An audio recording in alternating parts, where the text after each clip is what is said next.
vakar didelio plano nepasidariau. Važiuoju kraterį pasižiūrėti. Tada važiuoju prie nacionalinio parką.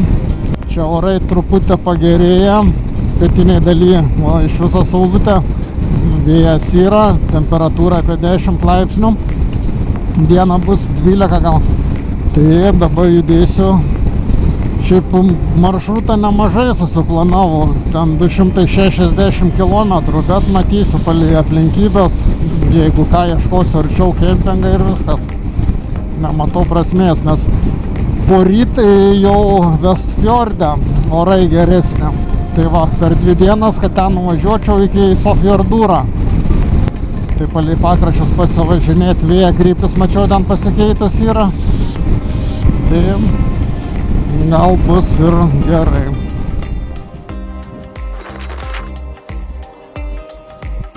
Šiandien pirmoji lankoma vieta – Kerit krateris. Tai kelių tūkstančių metų senumo ugnikalnio krateris su ežeru dugne, žinomas dėl ryškiai raudonų vulkaninių uolienų ir melsvo vandens, kuris susikaupė krateryje po lietaus. Jis yra apie 55 metrų gylio, 170 metrų pločio, 270 metrų ilgio. Susimokėjau kelis eurus už bilietą ir valandikę smagiai pasivaikščiojau.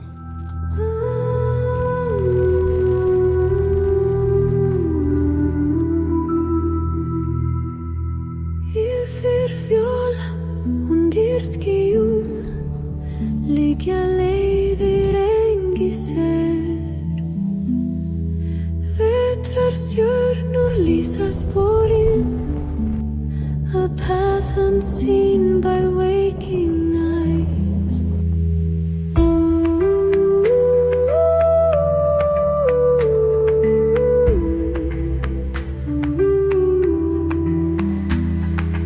Vindar vislar mun þinna, hjarta fylgir ljós í blá. Tíð mun renn, drámar vakna.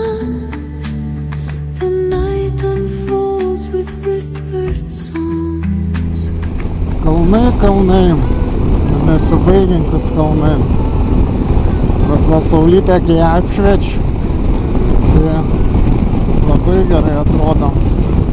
Smagu važiuoti.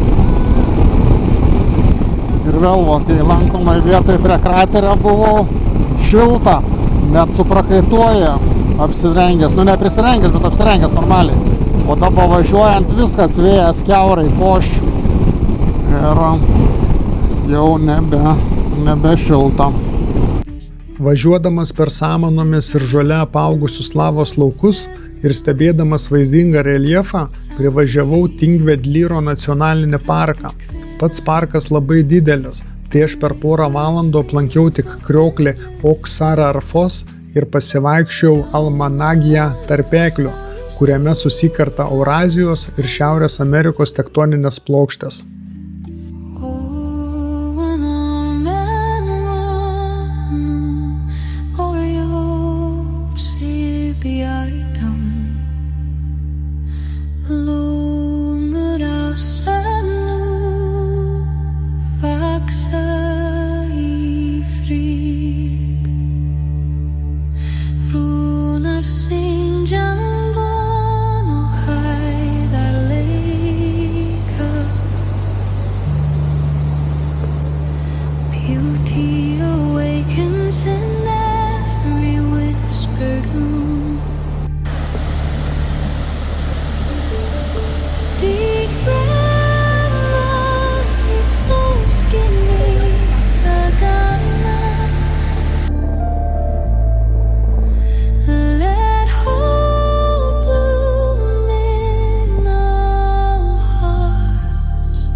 Tai pasirinkau kažkokį kelią, čia numeris 52, jis eina kalnų papėdėm, greitai nepaliksi, nu bet 70 gali važiuoti, bet vaizdeliai įspūdingi ir man nereikia važiuoti per Reikjaviką, per kamščius, nu per miestą patį.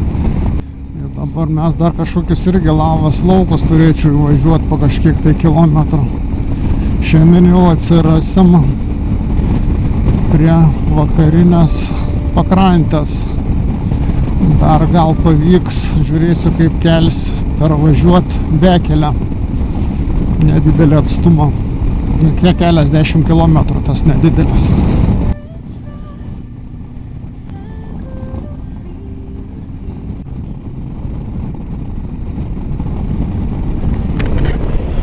Nu, wow. Kokie vaizdeliai, va čia ir apšvietimas geras.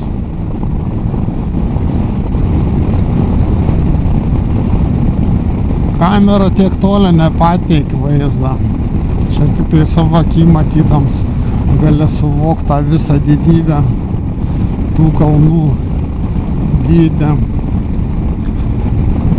Man pačiam bent žiūrėti kamerą paskui yra prisiminimai. Ir tu žinai, ką jautėjai tuo momentu važiuodams.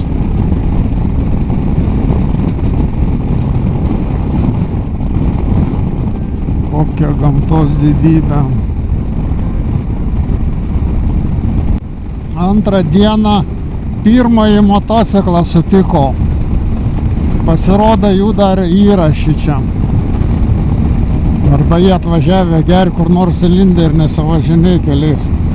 Arba sala tokia didelė, kad visi kažkur tai susibarsta ir nesusitinka. Nėra vieno pagrindinio kelio, kuriuo tenais visiems važiuoti. Aš jau galvojau, kad asfaltą ir praskrisiu visą kelią iki Borgarnes. Bet nieko, man dabar rodo liktai 59 kilometrus. Va, visokia bus ir įdomesnė kelia to, ko čia ir atvažiavom, kad pasivažinėt. Nu, bet kai tokioj šviesoj per lietą plijus, tai nematai to kelio būklės. O dabar tai puikiausiai matos. Ta skalda čia tokia slidi yra, reikia įsijungti. Svarbiausiai trekšina kontrolę. Kažką jau net... O, offroads. Gerai, offroado būklė nustatyta. Na ir ką? Dabar saulė šviesoj, visi akmenukai matas. Žvyrkelis ir kelias. Ūkininkų dar yra. Va tokį pravažiavom. Na ir ką, vėl dykumas, varom. Smagu, labai gerai, kad nieks neatsipurta kol kas. Visas tašas geriausiai laikos, diržai, viskas. Padangų net nenusileidinėjo. Tingiu.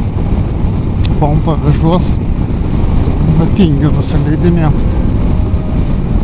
Kad ir taip gerai, stovi ant to kelio. Mane praleidžia taip mašinytės.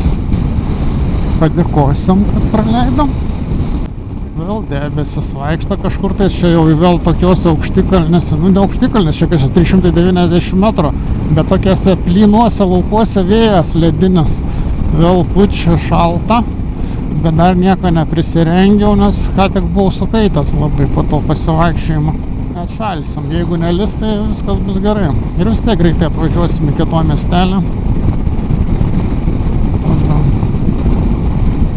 Tada žiūrėsiu. Jau ir lašnoj ant stikliuką. Lašai užsidėję. Ir staigiai žiūriu, ant kalną šlapia. Prilyta stipriai. O toliau niekur nėra. Tokia košia. Tas lavos žvirs košytę pasidarius ir tos provėžos va tokias gilesnės ir jos labai taška. Kaip vakar kalbėjau, kad noriu nusiplauti motociklą,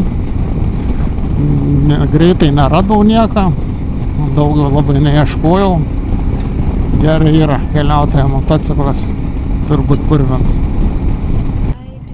Kai kokios spalvos kalnai, tai šviesus, tai pilki, tai žaižaruoja žalumą, tai tame tarpe, kaip tik tais norim.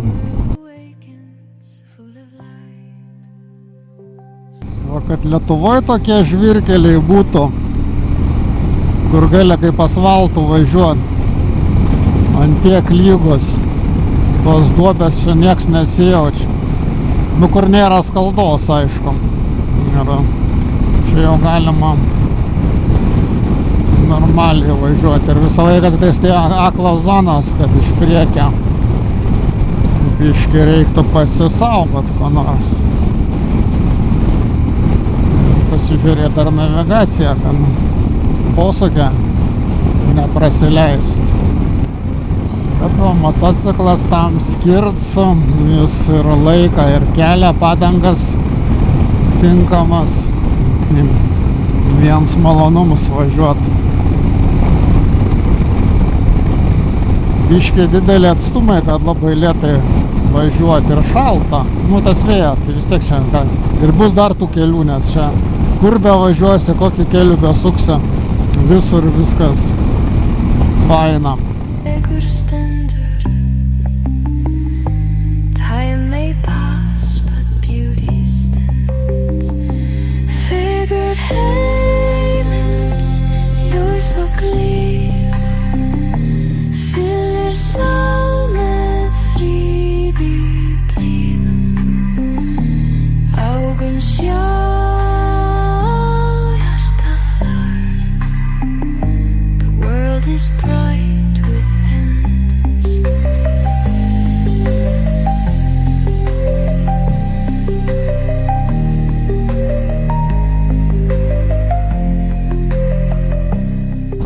Pažiūrėkime vaizdelį priekyje. Ten saulutė šviečia, gražus dangus. Čia per vidurį matos, kad dangus susiliejęs jau su žemėm. Juodi debesis, taip toliau. Ten toliau vėl viskas gražu. Kaip laiką pataikyti tą debesį ar nepataikėt, kaip jį apeit. Nu, mano maršruts net nežinau, kur veda. Ar čia aš bėgsiu? Pabėgsiu nuo jo ar nepabėgsiu. Nu ir važiuoju tiesiai tam debesį. Nu bet toj matau nusukimo biškį gal palei kraštą. Pabėgsiu. Ta, ką rodo mano navigacija. Tuoj pasuksim. Bet taip nenoriu vilktis lietaus aprangos. Tai va dar biškį prisiminiau. Ką tik tais lietuvaitę sutikau prie parduotuvės Islandijoje ten mieste. Tai jis praskaidrina nuotaiką, biškį davė patarimų apie lankomas vietas, programytę oram, kur patį tinklapinę programytę žiūrėti vedurą. Tai buvo labai smagu pabendrauti su lietuvaičiu. Nu va, nu ir pataikyk tu man taip. Aplinkui gražu, aš važiuoju į debesį. Apsivilkau striukę, kelnių nesimoviau. Gal kelnes labai neperšlaps. Vis viršus labiau sušlampa. Ir matysim, kad visas kelsvė vėl sukasi būtent į tą pusę, kur viskas yra smekelnes.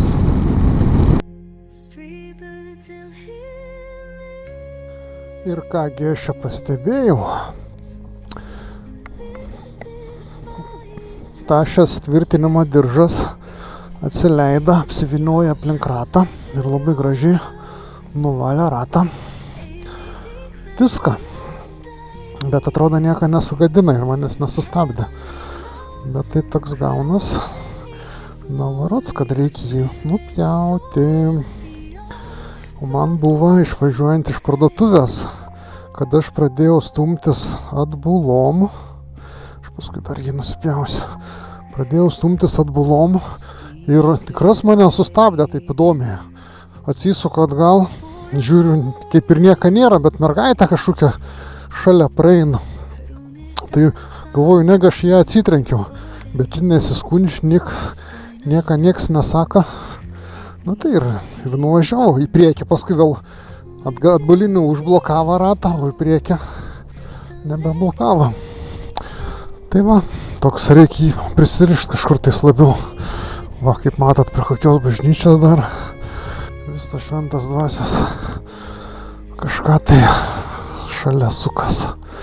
O ten va tas lietus jau praėjęs, nu gal nebegausiu, įsipyliau kuro degaliniai.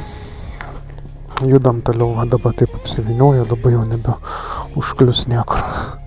Gerai, visi daiktai supakuoti, nieko nepalieku, niekur, nieks nėra, kraunas įranga. Varom toliau. 9 laipsniai, bet saulutė šviečia ir gerai. Ir kai lietaus nėra, tai viskas labai gerai. Olavsvika 56 kilometrai. Bet kadangi aš dar važiuosiu turbūt į kairę arba aplink kalną apvažiuosim, arba gal dar sugalvosiu per patį kalną važiuoti. Tai tada biškį užtruksiu ilgiau. Kai arčiau būsiu, tada matysiu, kaip čia bus.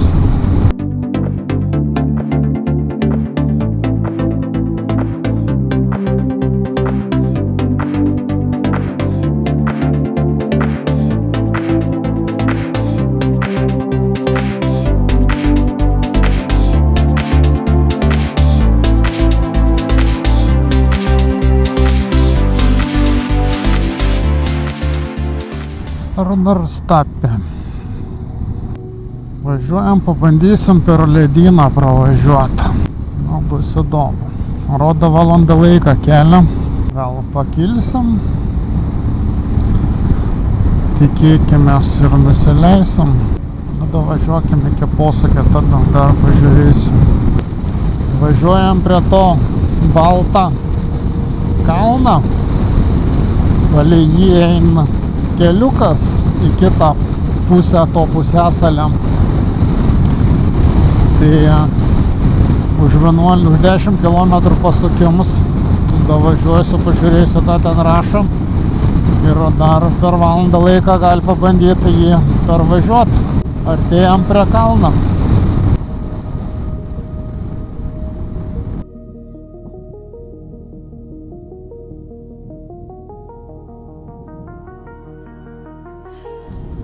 Taigi, 570 kelias. Mačiau, kad autobusas pravažiavo iš čia padidintais ratais. Tai dabar važiuosim palei ledyną šoną žvyrkeliu. 19 km iš viso, 50 minučių važiavimo rodo. Tai nemenkai. Vadinasi, kelias nebus lengvas. Štai jau ir matom ženklus. Impossibles. Įmanoms pravažiuoti. Ir bandom. Labai purta tas žvyrkelis čia. Bet bent jau lietaus debesų nėra. Ir rūka nėra. O čia grinai palei ugnikalnius važiuojam. Biškis lediniai padangam galinę. Bet jau kažkas tai nesijungia net off-roado režimą. Jau pradeda tyliau darytis, iš karto nesausis pradeda. Snagi filyrų.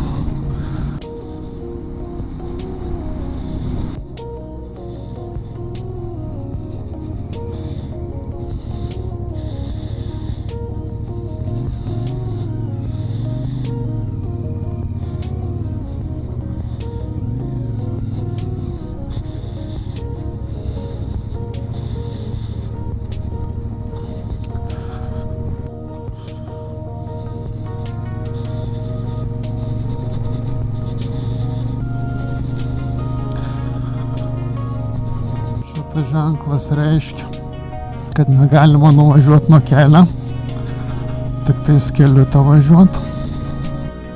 mes taip ir darysim.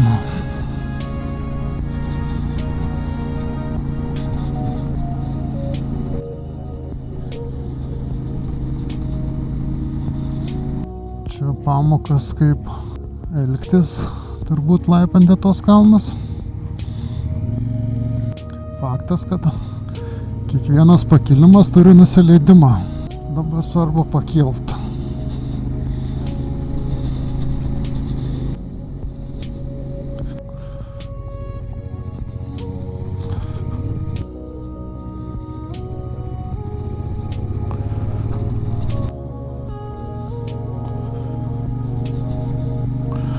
Šiaip čia vėja nėra, tai šilta labai, dar pats aišku, taip įsitempęs vairuoja, nesu aš enduristas patyręs, sakykime, iš viso nepatyręs, šitas žvyras labai slidus, nujaučias kaip plaukia, bet vis tiek susikabint padangas, bet taip jau sunkiai, žinai, silpnas motocikliuks, velk, bet va, jis kiek į kalną mes varom.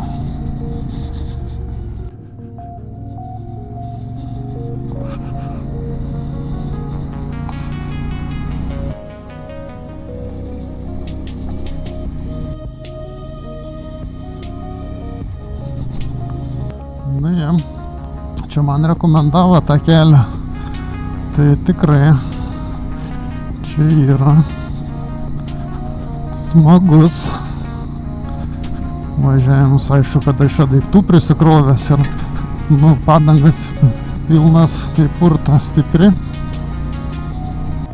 Va, mes jau ir ant tų kalnų viršūnių, tas ledins čia dar matos aukštokai.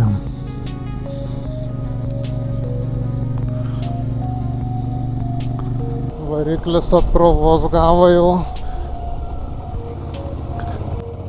yra, čia aplinkui važiuota, o čia biškė yra, mane navigacija tiesiai veža, bet čia veda.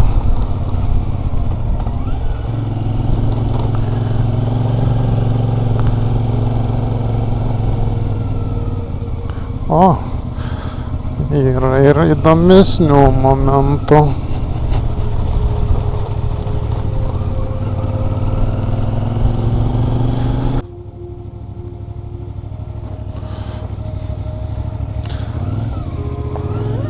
Turime sniego.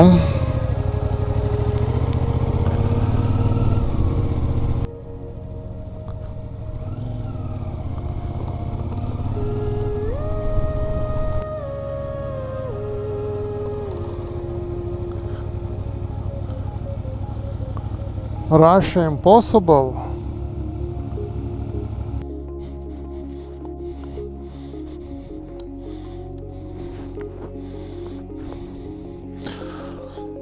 Ar tai mes čia pravažiuosim ar nepravažiuosim? Ten pravažiavims ir čia tai nepravažiuosim. Nes čia pusnis kokia. Ir čia viskas.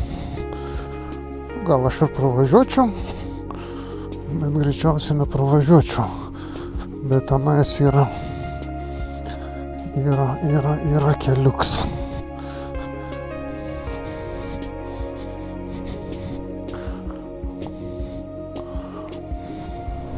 Kylam arčiau kalną.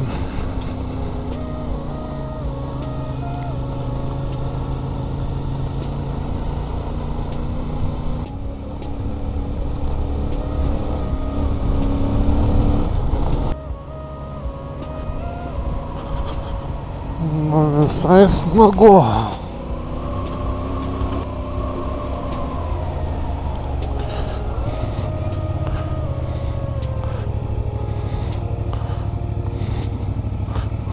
Tiesiog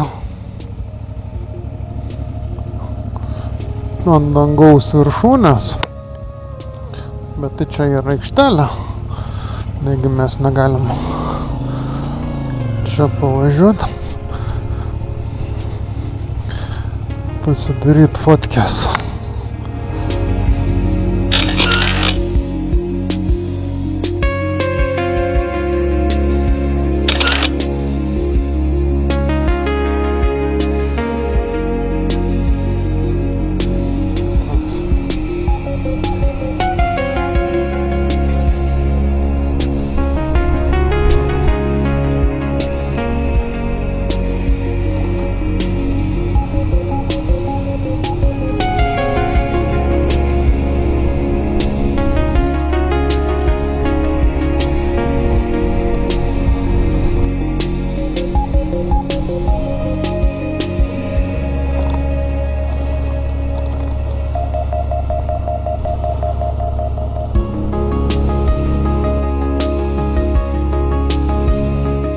gal iš anos pusės lengviau pakilt buvo, negu iš tos čia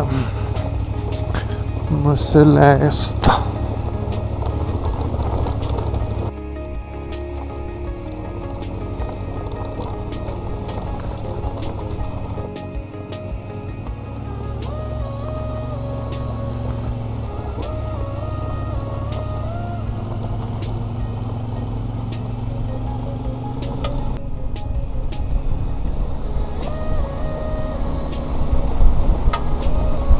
Dar liko 10 km iki mano miestelio to, kur važiuoju. Tai manykim, kad čia jau ir yra įdomi patirtis. Vėl offroads išsijungia, tai kaip aš šitą pavažiavau.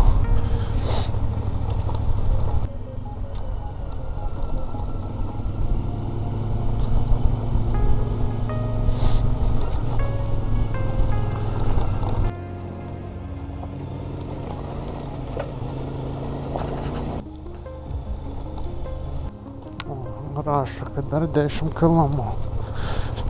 kilometrų.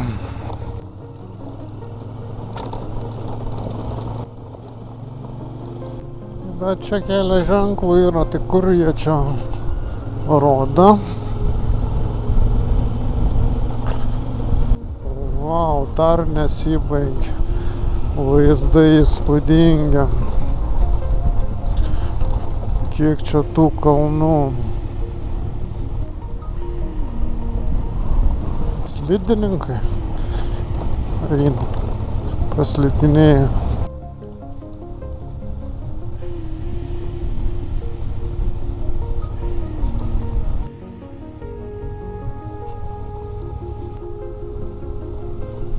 Ja, įdomu.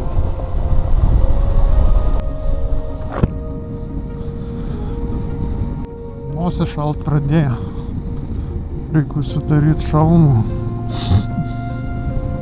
Bet šiaip nešalta, tik tais, kad vėjas į burną į nosį pučia. Oras pasisekė. Nes čia tai važiuok per kokį nors rūką, tai ir nieko ir nebus. Nieko nematysi. O čia tai jau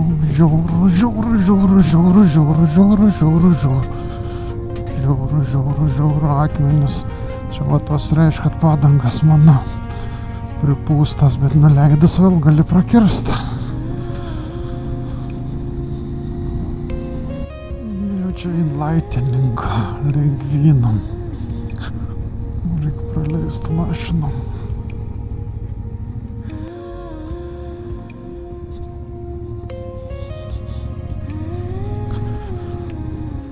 Kokie akmenys ant kelio.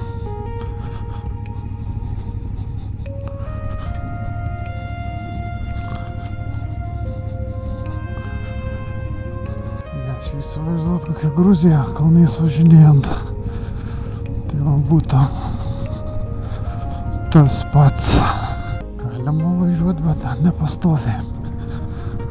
Užtenka vieną kartą, 2 kartus kelionė pravažiuoti tokį kelią. Man gana. Į kalną jaučiu lengviau važiuoti atsistojus. Bet į pakalnę kiek, kad šitie skaldas tokias, tai noriu sėdėti, tada gali dar su koja biškį pasispirti, jeigu ką. Čia dar reikia mokintis tas stovint važiuoti. Normaliai, pravažiavau.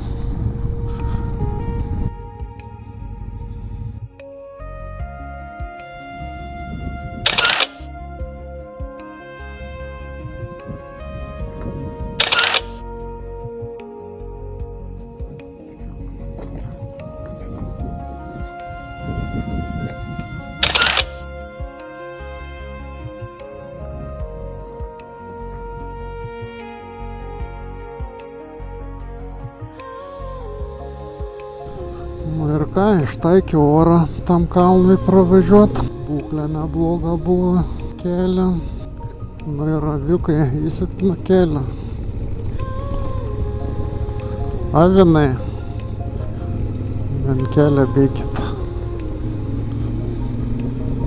tada ir vakarui bus geras oras kempinge. Galim statyti palapines.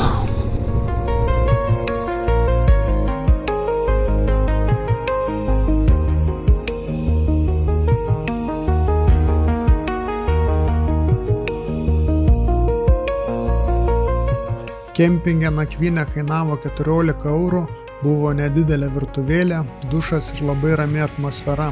Kiek baiminausis palapinę statytis prie garsiai šniokščiančio upelio, bet miegui tai nė kiek netrukdė, o gal net raminančiai užliūliavo.